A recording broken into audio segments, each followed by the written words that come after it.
Noted he got a very small number plate. Most will argue that it's for aesthetics, to make it look pretty. The size of your letters is smaller, and the plate is A small number plate is insignificant to the speed he'd been riding at, so it would have been a bit over the top to have prosecuted him for the small number plate. She used her discretion and pointed out to him that it is an offence, and under different circumstances you may be prosecuted. It's only a warning for the number plate. However, the possibility of losing his licence has hit the rider hard. He's only just holding himself together. See his lip quivering, he's in a real state. We've told him to go and compose himself and pull the bike over. I feel quite sorry for the guy. However, he's in control of the bike. If his licence was so precious to him, he should have thought more about what he was doing. I'm not bothered about the job, really. It's a toy out there. Stupid. Very stupid. Slow yourself down, mate. All right? He'd been deliberately riding at very high speed for a sustained amount of time, and he's only got himself to blame.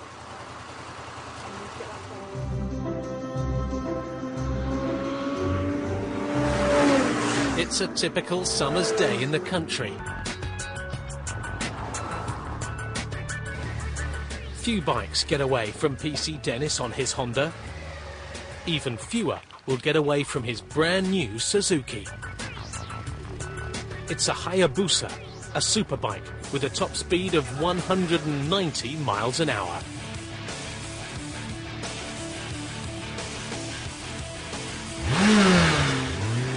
The Hayabusa is a Japanese bird of prey, a fitting name for a predator of bad bikers.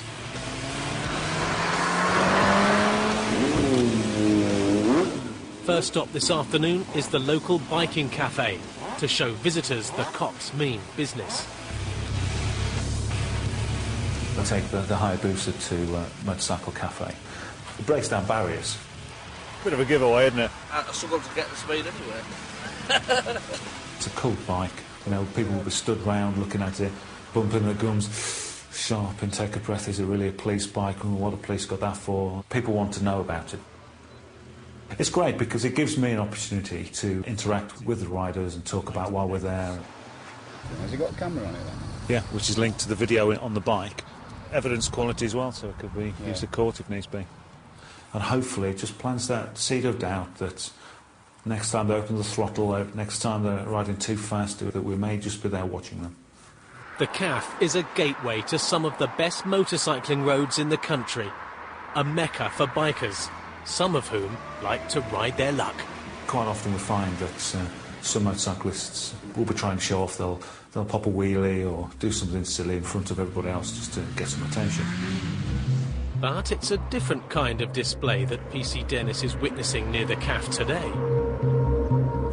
I saw two motorcyclists come up to the junction waiting to turn right towards York. Shortly afterwards, a car pulled up behind them. And as the motorcyclist pulled away, the car pulled out quickly and tried to cut them up, almost forced one of the bikes off the road. That's dangerous driving on behalf of the car. Bike riders are normally very welcome in East Yorkshire, but perhaps not by everybody, it seems. I saw the car swerve across the road. We forced them to change the path, made them slow down. What I'd seen, it was a deliberate act by the car driver. That outraged me, really. This time, PC Dennis is sticking up for his fellow motorcyclists. Motorcyclists are flesh and blood. They don't have this tin can around them. They don't have the airbags and the seat belts and the crumple zones. It wasn't done carelessly. It was a deliberate act by the car driver. Everything you just did with those two bikes is caught on this video. Yeah. Do you want to see it? No. You don't? What about what you did at the junction? Well, you see, they must have been waiting there about 5 minutes. Yeah, for the traffic to come through. They flew past me. OK, that's irrelevant. At the junction, you almost had one off. A lot of people say, no, I'm not interested in seeing it. They don't want to see what they've done and how bad it is. He was waiting at a junction to pull out. He pulled out and you took a wide line and caused him to swerve. But I noticed that he had enough room on numerous occasions to get out onto the road. So what you're saying is... I didn't didn't know whether they were going to put the bikes down. Because he didn't pull out quick enough, you didn't like that? No. Well, that's careless driving. I then spoke to the motorcyclist and got their side of the story. Who was on the KTM? That was you? Yes, I've been coming back from sort of Scarborough area. I went to pass him, he sped up. I went to pass him again later on, and he sped up again. But I thought, well, it's okay, road's clear, so I carried on, and then he started swerving like this, and I had to brake really hard, frightened to death, and then he's just acting like an idiot. I was seriously contemplating prosecuting the driver of the car. To do that, I'll need statements from the pair of you. Are you prepared to go to court on what's happened? Yeah. That's the bottom line. You're more than me, like, he's using his car to bully me off road. Going back to the driver, he had his own allegations, he had his own stories to say about what had been going on. Well, you see, they've caught me up coming over from, I don't know what the place is, I've just been on the back road. They've caught me up, they've gone past me, and then what the driver at the back who's got, like, orange discs, I think they are, on his car, he's gone past me, doing the sign. Right. Which I didn't really understand, because, I mean, I haven't been driving in, like, I've been on my side of the road. I mean, I haven't been braking excessively or anything.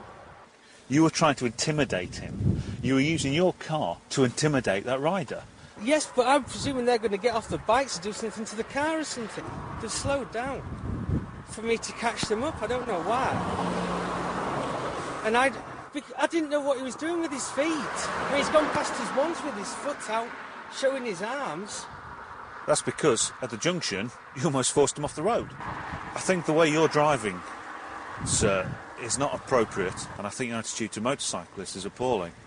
The passenger in the car supports the driver's side of the argument. I was feeling threatened by the action of those motorcyclists. The one with the orange wheels was coming past us on several occasions, giving the sign. Okay. We overtook it, Jack overtook him at safe places, one thing or another. But I mean, the guy on the orange one, he was just provoking Jack, if you ask me. I've got a car driver and his passenger saying one thing, two motorcyclists saying another. It became apparent that there was more to it, and that this had been going on for some time, which is the typical road rage incident, 6 of one and half a dozen of the other. Guys? The unusual situation calls for some unconventional diplomacy. Either both of them get prosecuted for dangerous driving or careless driving, or they shook hands and made up. It's road rage, and it's got to stop, hasn't it? And it can't go on. In future, if you interact with a car and you don't like what they do, stop, pull over, let him go. Yeah. Don't continue. Next time, don't interact with bikes. Don't have anything to do with them if you don't like what they're doing, because it's only going to end up in one thing, and that's somebody dying. Yeah.